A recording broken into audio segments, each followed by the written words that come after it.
All right. So, good morning. Hello, and welcome to the South Florida Tech Podcast.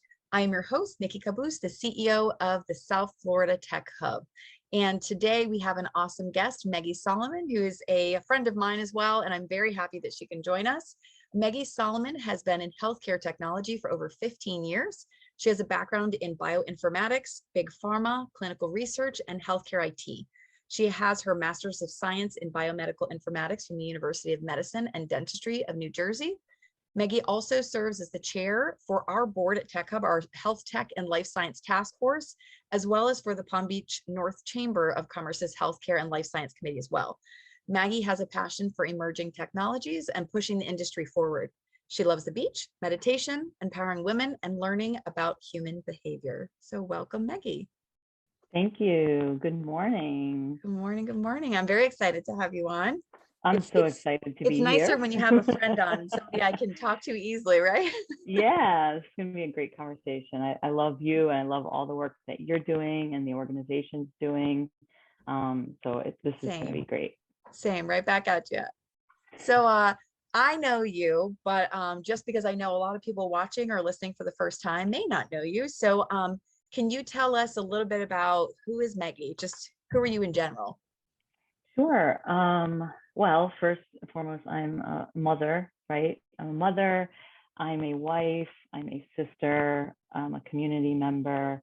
I'm so passionate about elevating human consciousness. I've spent the last 2 years really working on myself, and I think when we work on ourselves, we can better serve, not just us internally, but serve our communities.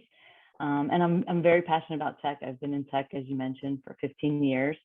So it's something that I have always been interested in, especially within healthcare, because there's so much room within healthcare technology to really, not just push, healthcare and innovation, but impact patient care, right? Yeah, And putting the patient first and making a real difference and a dent in this world.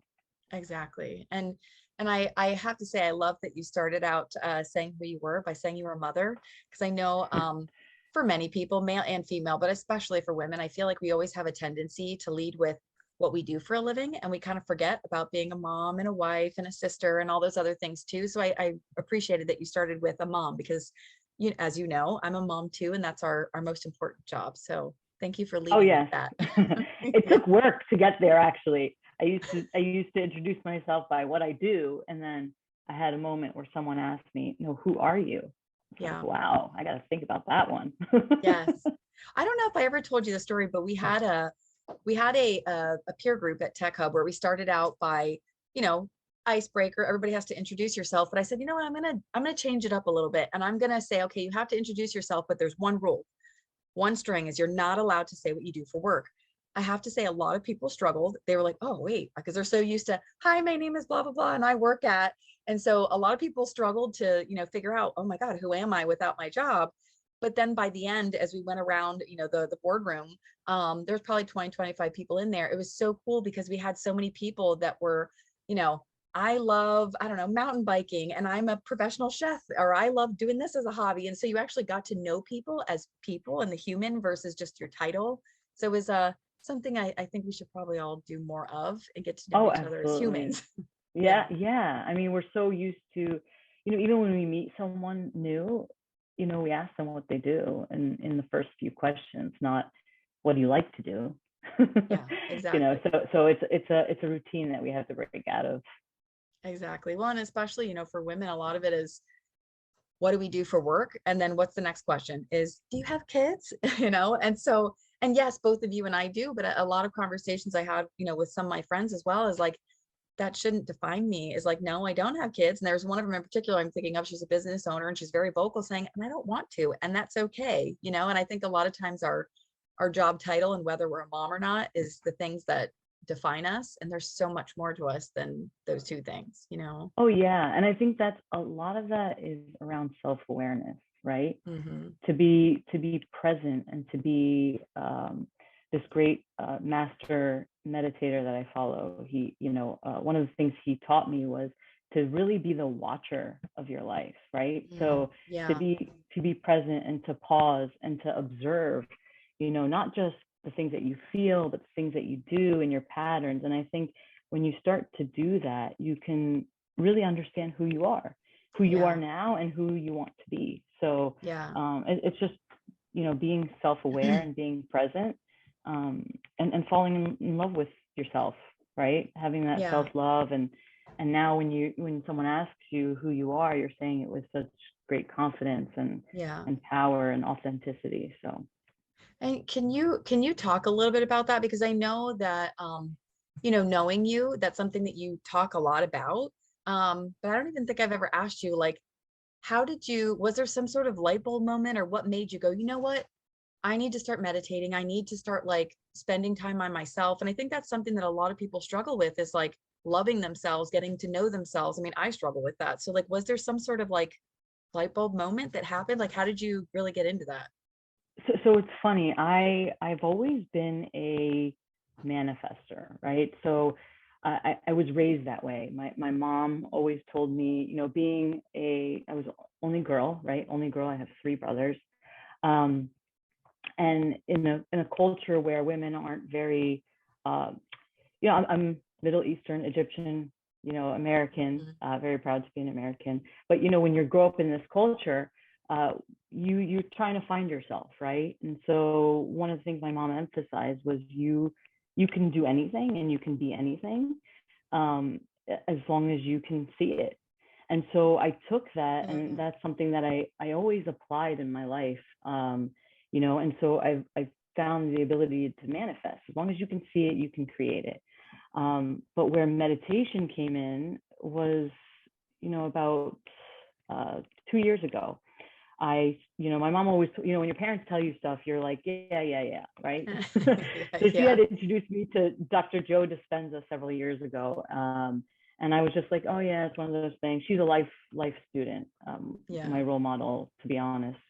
And she introduced me to Dr. Joe Dispenza, and he is a, I mean, a healer, to be honest, in so many ways. And so he teaches you to meditate, but not, I thought I knew what meditation was. Um, and it was like visualizing and being still, and you can meditate in 5 minutes, and then you move on with your day. But he taught me what I really had no idea what meditation was until I went to an event. And you're meditating for a minimum an hour, right? And Hmm. you get you to meditate by the end of that week for 4 hours, 4 hours Yeah. being still with Hmm. yourself. And that really was a moment for me that, when you meditate, you're on autopilot from the age, they say from the age 35, your body's on autopilot, right? You get up the same way, you brush your teeth the Yeah. same way, do everything the same way. And so what meditation allows you to do is to be still with yourself and allow these things, these limiting beliefs to surface. Because everything that happens, all the tech folks that are listening, um, your body is like, I think of a CD, right? So the Gen Zs may be like, what is she talking I about? was just thinking somebody's gonna go, what's a CD? But when I Yeah. think of it, I think of like a CD, like when you want to delete what's on the CD, it doesn't actually delete it. It creates like a new ring when you look at it. Right. And so everything that happens in our lives, it's ingrained into our body, it leaves an imprint in our body. And so meditation is not just visualization, right? It's about elevating your emotion and understanding what emotions you're creating. And Hmm. so meditation just has transformed my life because it's allowed me to understand what emotions are there on a daily basis that are driving my decisions, that are driving Right. the things I see. And so when we can be still and actually change the emotions that we are feeling on a daily basis, right? And that takes work. Like you have to sit Yeah. there. But when we're able to change that, we change the trajectory of our lives, right? So we're no longer, impacted with the things around us. We are impacting the things around us. Right. And so for me, Exactly. that's just, it's been transformational. So I think everyone should really, what better time than to spend on yourself, right? Exactly. No, that's awesome. I'm hoping somebody is motivated by listening to that this morning. Yeah, I mean, you Yeah. you are the co-creator of your life, right? And so meditation to me allows you to create. It's a place to create. It allows Yeah. you to be still, think about what you want, elevate your emotion to what that state of being is, and then create that in your life. But it takes daily repetition, just like getting to where we are today took however many years of existence we've Yeah. been. So, And I think, talking to different people that believe in manifestation and being, the drivers of their own universe is so different than a lot of people you talk to that feel like the world and what happens around them happens to them.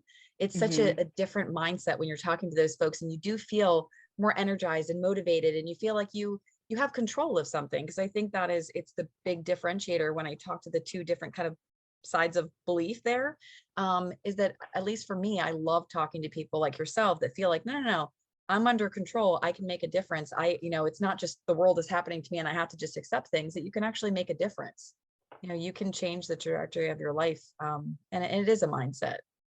oh yeah, and it teaches you not to fight the current. Like if I find, I want something so badly, and we have desires, right? So you want certain things to work out, but I have learned that if something doesn't flow my way, I don't push it. It doesn't mean don't work hard.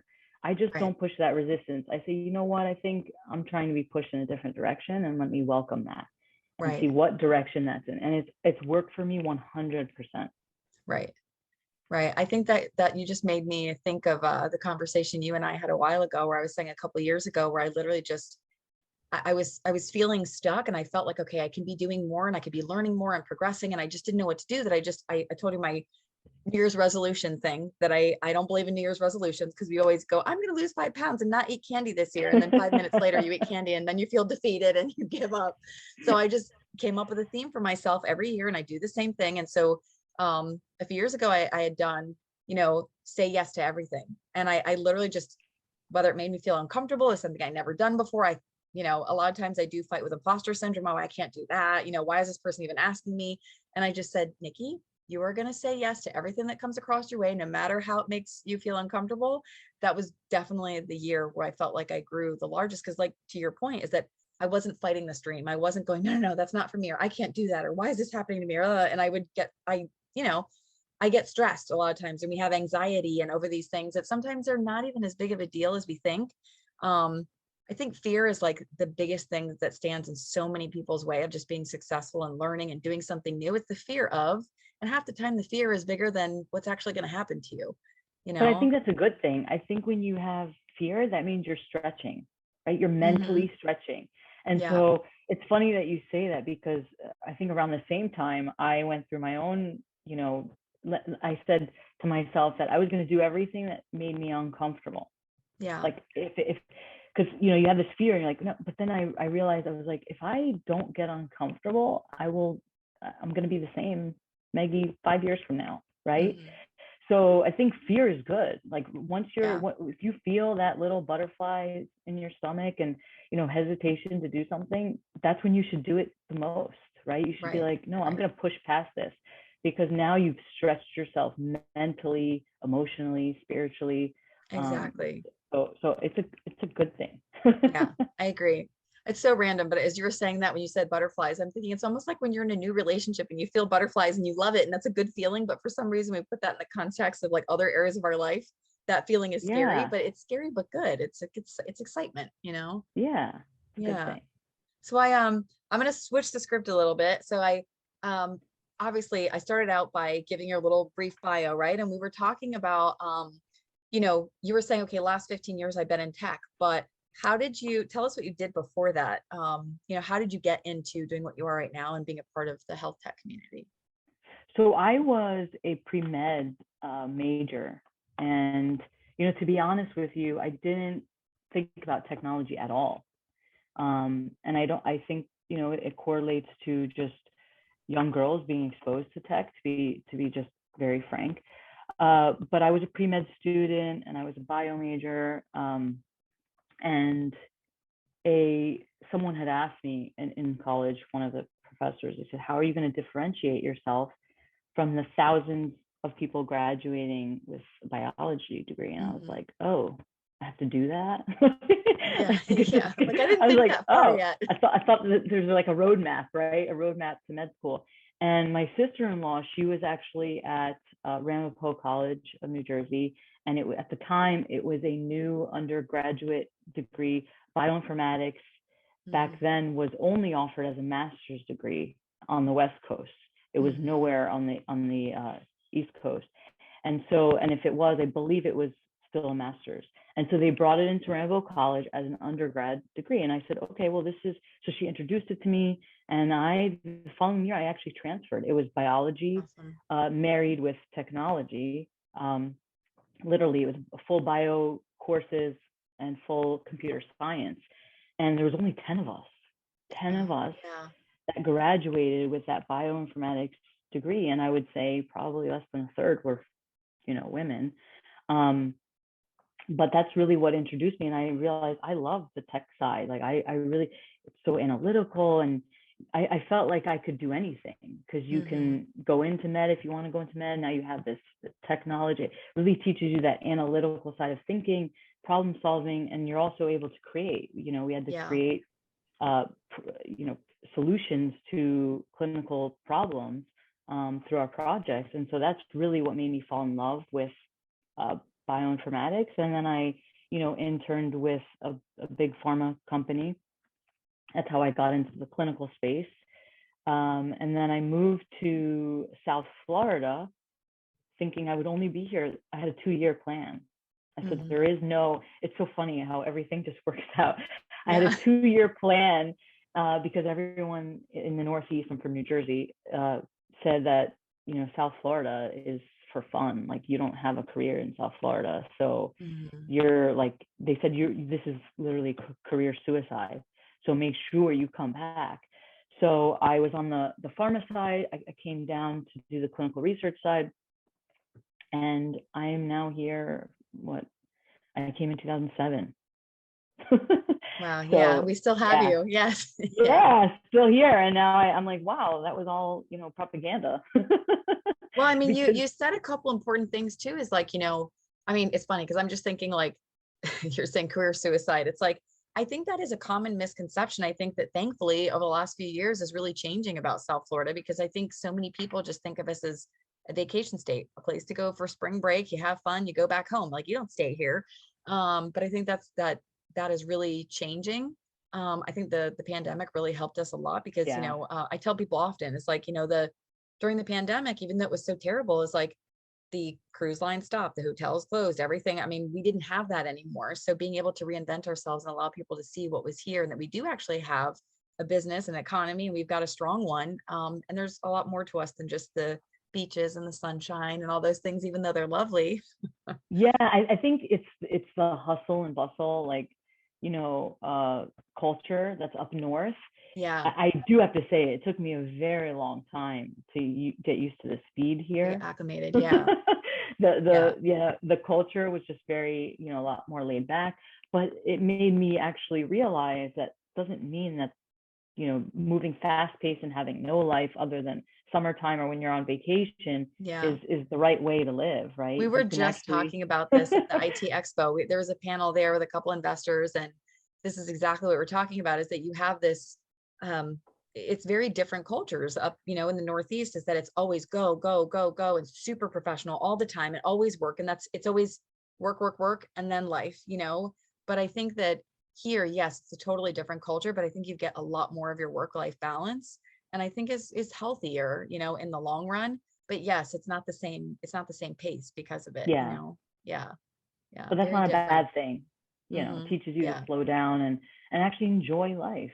So there's so much opportunity. You work for a reason, right? We work to enjoy our lives. Yes. Yeah. Well, and the other thing I caught, Meggie, that you were talking about was exposing more girls to STEM.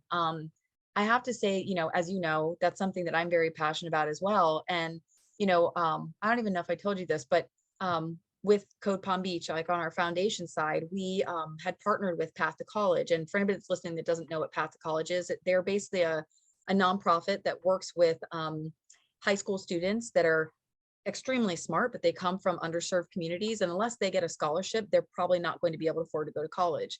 And and this nonprofit does a wonderful job of getting them, doing SAT prep and all of that, getting them actually a lot of them full ride scholarships into some great universities. And what we did is we partnered with Code Palm Beach and with Path to College. And I think we brought in maybe 35, 45 students. The room was primarily Black, a couple Latino students as well. And they were all juniors and seniors. And we had asked the room and said, I think we had a couple of girls in there, but we asked the room, who of you had been exposed to coding, programming, STEM careers in general? 2 hands went up. Wow. So I have this room of 35, 45 kids, and literally 2 Yeah. hands went up. And then we said, okay, of both of you, have either one of you ever actually coded or programmed yourself? 1 hand went down. So we had 1 kid out of 40 kids on average that actually had done any coding, programming, had ever been exposed to it before. So we basically went through and we taught them about different ways that you can have STEM careers, and you don't have to actually code to be in tech. And we actually did a coding class with them, teaching them some basics of programming. And it was very interesting that by the end, I wish I remembered her name off the top of my head right now, but one of the students that was graduating and going after her scholarship had actually applied and joined to be a part of Girls Who Code after that. And she had never thought of a STEM career before. She'd never knew anything about tech. So she applied to be a part of Girls Who Code. And then a few weeks later, I find out that she actually changed her degree. And so now she wants to be in tech. And so I'm thinking, if that was one small group of 40 kids, we were there for a couple hours, and then we could literally change the whole trajectory of this student's life. And now she has the potential of making so much more money, being in a industry where she can impact other women and get more diversity in tech teams, which we know is an issue. I'm just thinking of what we can do with like more women like you that are out there and speaking their truth and talking about what they do and telling your story, that I'm sure that we can get more diversity and more women in tech. It's just, we always struggle with that. And sometimes I think we overlook what's right in our backyard. Like I've been aware of and sitting in the same office space as Path to College for the last 3 years. And then just this year, we were like, why don't we do this? Yeah. And we have one girl that already said, I'm changing my degree and this is what I want to do. Wow. But I think that's it. I think it takes, bringing the women in the space together to bring light to what is tech, right? Because when I first thought of tech, and it's changed, I thought of someone sitting in a dark room, like IT rooms and just coding. And I was like, a 20-year-old guy with a hoodie in a dark room in a cubicle. Yeah, and I'm like, that's not, that's not me. That's not what I want to do. I like talking to people. I want to, be part of the problem solving, with the customer, like all of these things. And now that I'm in tech, I don't believe there's an industry. I think the curriculum needs to change in the sense that, I agree. And we've talked about this, but I think it needs to change in the sense that tech is no longer just this computer science isolated. Tech is now everywhere. Right. I mean, it has accelerated just in the last 2 years by 10 years. And it is across every single industry. Now, you have cryptocurrency that's, global, right? So it's across every single industry. I don't think you can have tech, even from a curriculum standpoint, in an isolated manner. There now needs to be tech in healthcare, tech in fintech. I mean, just all these specialized tech that now students have the understanding that it's not just coding, it's being the liaison between the customer and the developers. That, for me, I found was a differentiator because I was the only one in the room that could do that. I was the only one in the room that could talk to the customers, talk to a clinician, and then turn over and talk to the developers and how we can code that, right? I didn't know that there was a disconnect existed. So just having that background, having that knowledge, you can truly do anything and be in any industry. I think we're doing a disservice by not exposing them to tech, because now they're going into these industries, and tech is a leading component, right, to every industry. I don't know a single industry that it's not. Same. And there's a lack of understanding. So I think it starts there, is, bringing people within the community that have that background, but working with the education system, right, to bring insight as to what's really going on versus what's in the textbook, right? What is the real need versus what's just being taught in the classroom. Yeah, well, and I love what you just said, is that it is still very much siloed as like, you're a computer science student and that's what you do, and we're teaching you just here, but it should be implemented, and no matter what degree or course or classes you're taking, is tech will at some point touch your career. And especially now, like you said, it's in every single industry. So whether you like tech or not, you're probably going to have to deal with it at some point. So if that is something that, really does interest you, you can do it in any single industry. And I think also, and I know you and I have talked about this, but it's something where I still hear on so many different panels, or when people are speaking to students about careers in tech, we still have the tendency of using titles. Well, people will say, oh, you should become a software developer, or you should become a network engineer. It's not a title. It's what industry are you in? How are you making a difference? What are you doing to change the world? Because I think we're so stuck on like just the, I don't know, the different programming languages or the titles of what your Oh skill set yeah. is. But like, it's the way tech can be used these days. I mean, you can do anything with it.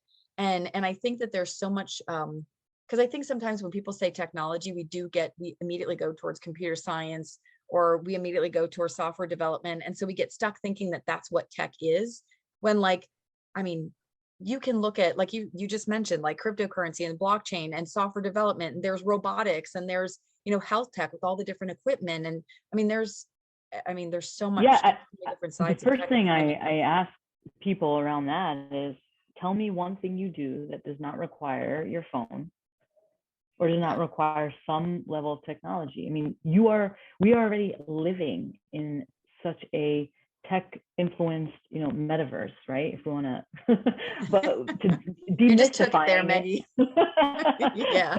No, but demystifying it, right? Right. Everything you do through your phone, right? So Right. now it's whatever industry you're in, you just think about, what is the experience? What is the customer experience? What is the patient experience, right? Yeah. Depending on what the industry is.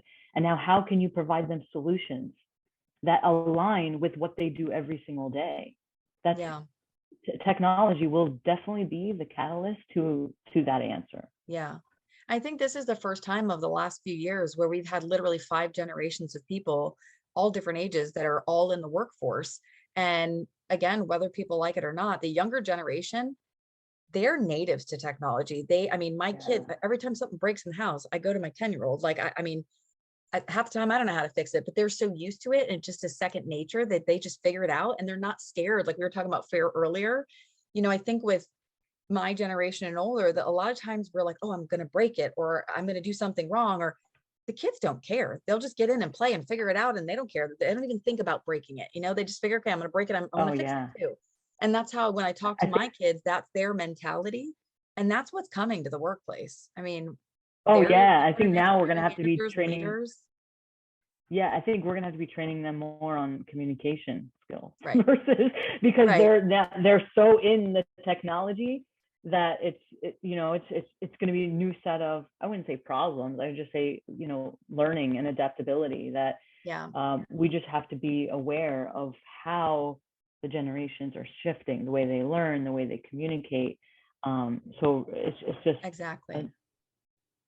I completely agree with you. I know, even at my last few jobs, we've had this discussion, is that unfortunately, a lot of the students, even the university students that were coming out, they were interning. And I'm thinking my last job in healthcare, they were either interning or coming, we would hire directly out of school. They could fix anything, on my computer, new programs, like the CRM systems and all the tools we were using, they would get it like nothing. But then putting together a simple email and written and verbal communication skills weren't at what I expected. So it's almost flip flop, like you said.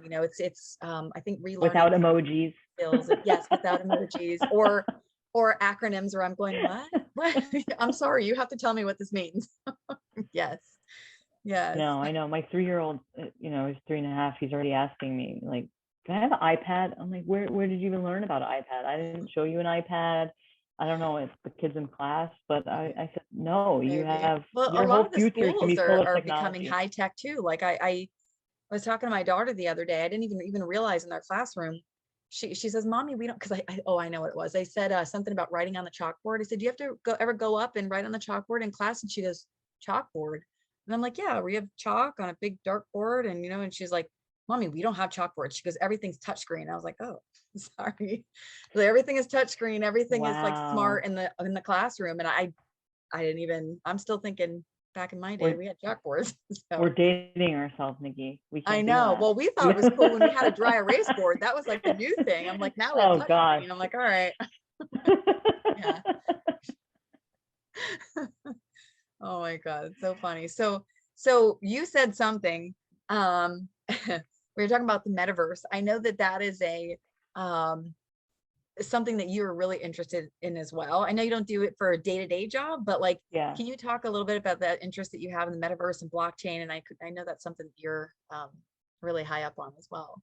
Yeah. So I mean, so I like to keep a pulse on technology, whether it's something I'm doing, day to day or not, just to observe where the industry is going. And it's just so fascinating to me how much um, has changed over the last 2 years, right? Like just from a technology standpoint, things we thought would take 10 years to do in even just healthcare happened, it felt like overnight, right? Once Yeah. legislative action comes in to support certain technologies, it's like it's okay. Now providers want to use it.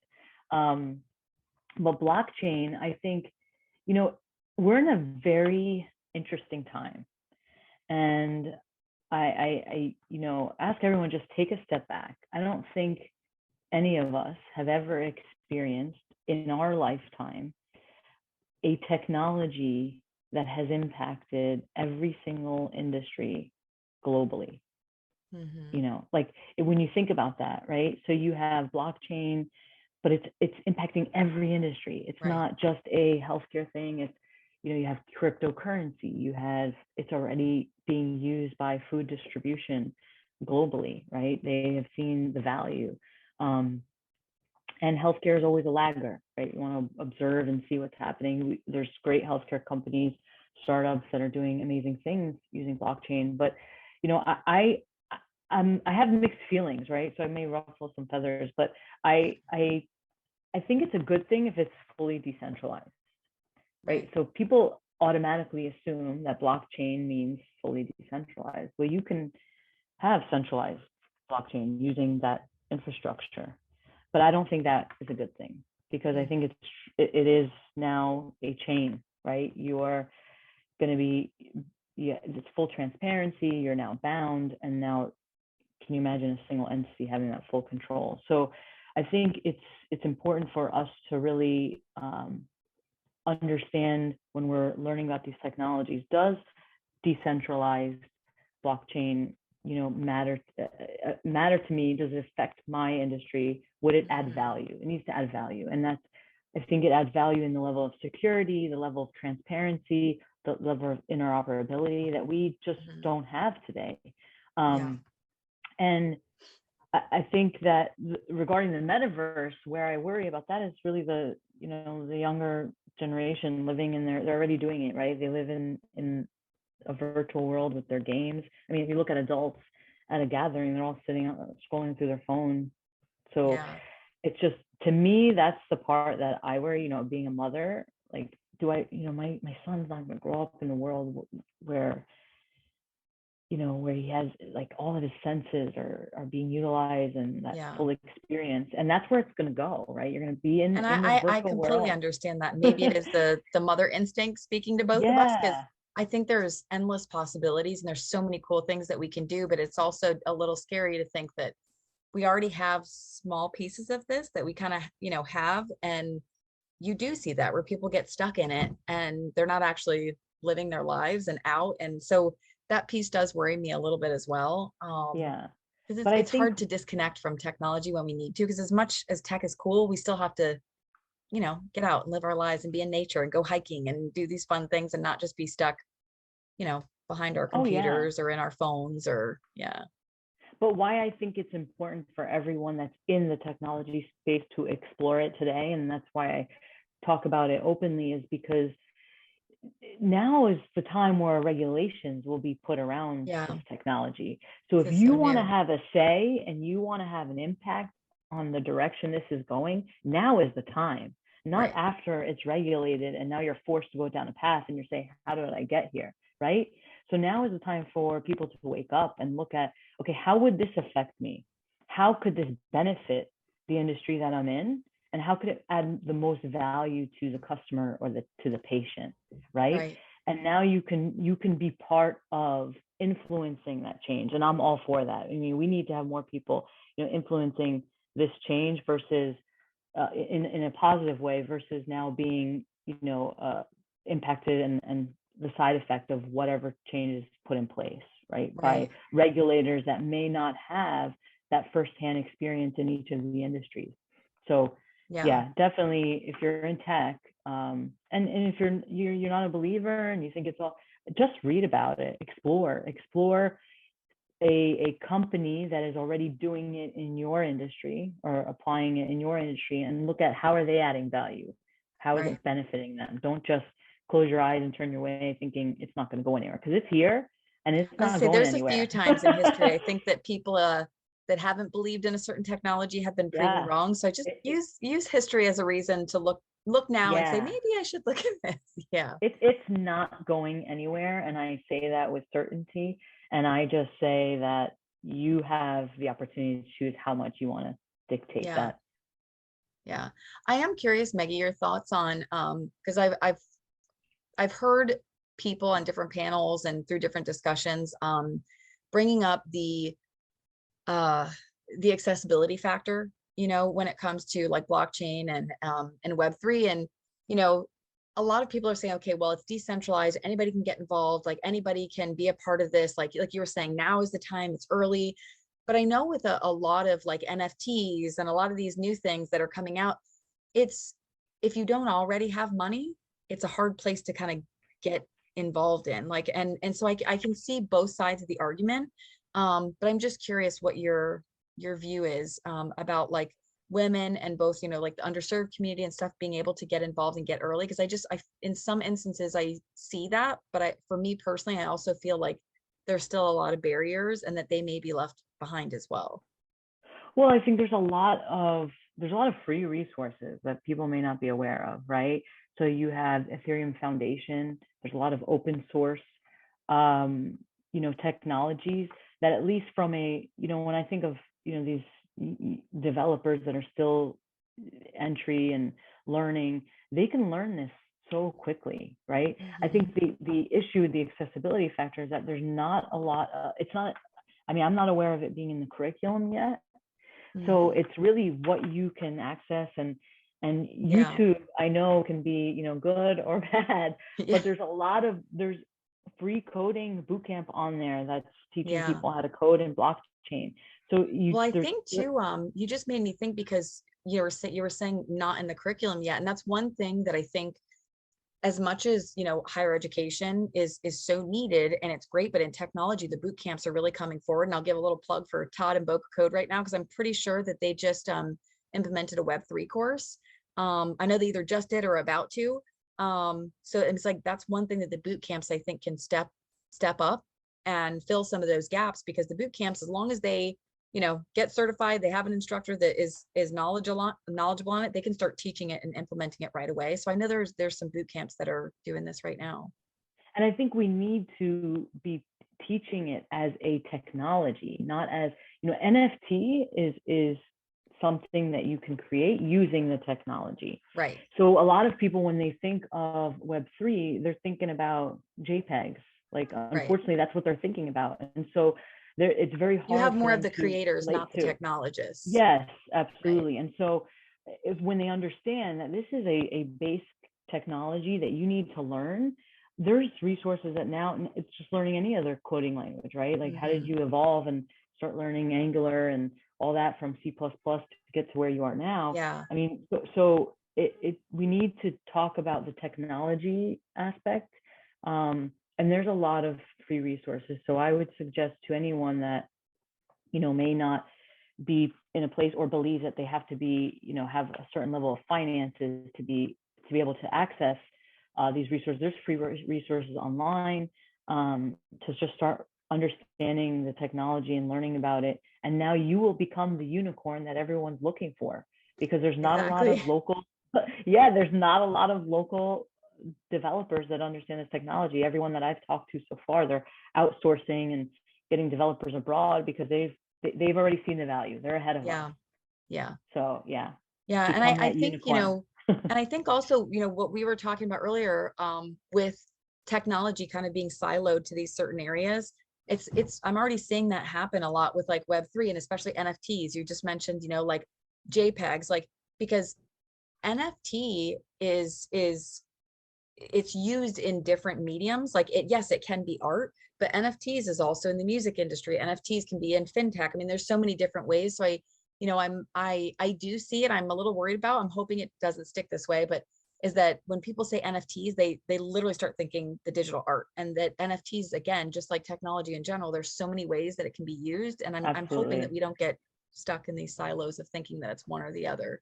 Yeah. But yeah, it's a whole new world, and it's exciting. So I mean, already I feel like, what, in the last 6 to 9 months, it's blown up here, like in South Florida and Miami. And I'm curious to see, what that's going to look like over the next year or so. Oh yeah. I mean, I definitely there'd be higher percentage of adoptability.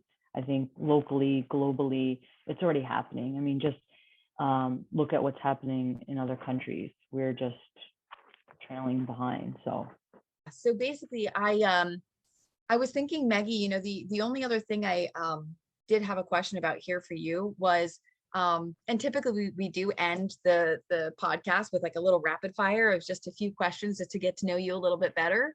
Oh Um, no. yeah, so it's kind of like first thing that comes to mind, or like something, quick, like it's just a really quick rapid fire to kind of, close it all up. But so first thing first is, are you a morning person or a night owl? Morning person. Oh, okay. I didn't know you were going to say that. I'm a Yeah. little jealous. Okay. I've Yeah, tried so many times. I don't know. I think that changed. Like, but yeah, now I'm definitely a morning person. Okay. Okay. Are you currently reading a book? And if you are, what is it? Right now, I've been more into podcasts lately. Mm. So I listen to Lewis Howes, Jay Shetty. I'm listening to a lot of Dr. Joe Dispenza. He has a course that I finished reading his book, which is Becoming Supernatural. So if you're into that, Okay. definitely check that out. But yeah, I've been listening to podcasts now. Like, I'm That's awesome. obsessed. I was never I a think that's the new podcast route person. for so many people. Podcast is, it's easier listening, yeah, than sitting there with a book. Um, so next thing is, what is like top things that if you're not working, again, we were talking about earlier, not work, what are things that you do outside of your 9 to 5? Hobbies, interests, like who is Maggie on Saturdays, on the weekends? Oh, so we love the beach.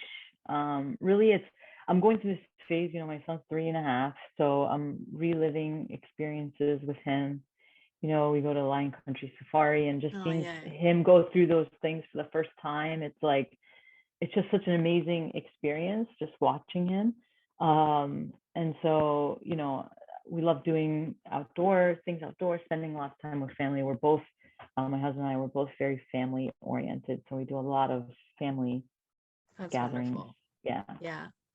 Yeah. And I don't know why, when you said that, I just pictured you going to Lion Country Safari and him seeing like a giraffe for the first time. Like, oh my God, what is this thing?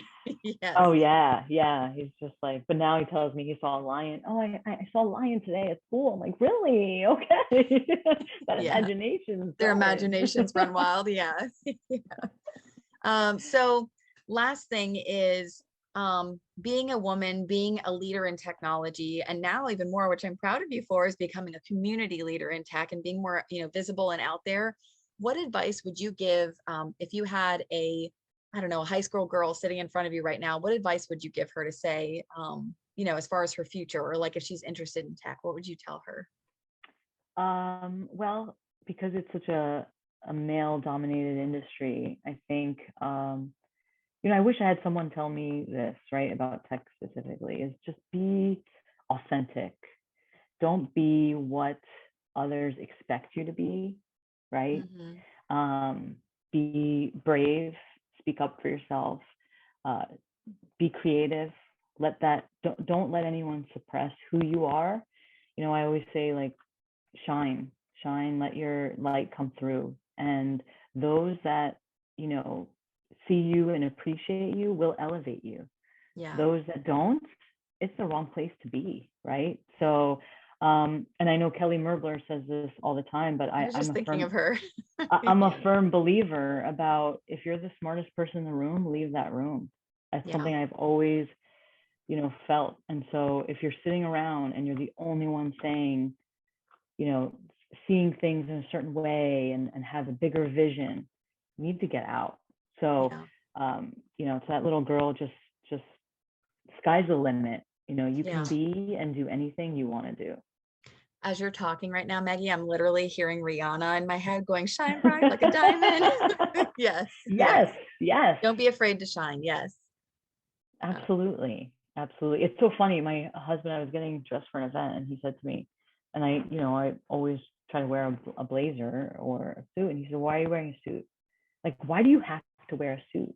And I was like, he's like, that originated, like, men wore suits. Like, why can't you just wear what you want? And I swear, he made me go change. I was like, I need to think about this now from now on.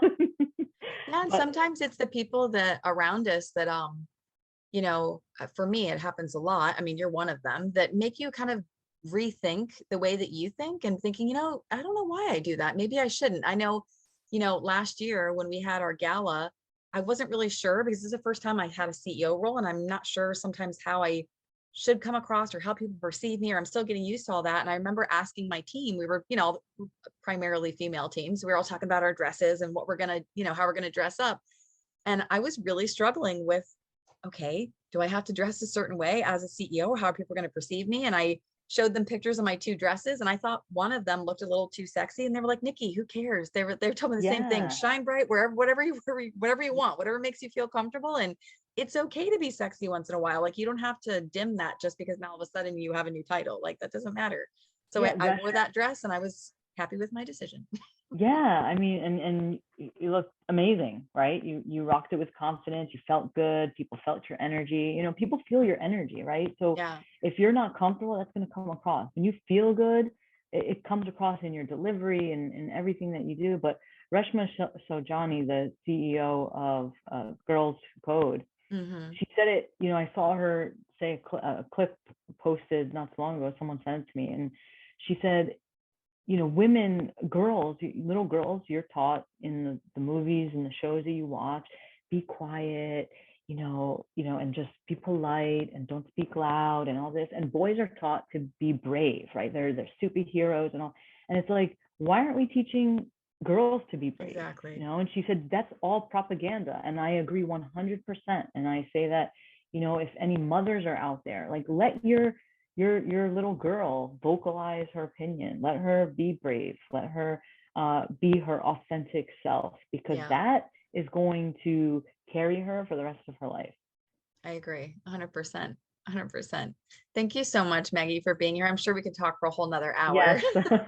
Thank you so much for having me. And I want to say thank you for all that you're doing in the community. I love you dearly. I see such a huge impact that you've made since you've been in this role, and you're changing lives, you're changing the community, you're giving young girls opportunity, you're just living so authentically and in your purpose, and I love it. So thank you. Like, this is about you, not me, but thank you. No.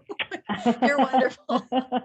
Thank you, Maggie. Thank you for being in my female circle, being in my wolf pack. Big hugs. Thank you so much. Oh, yes. Thanks, Maggie.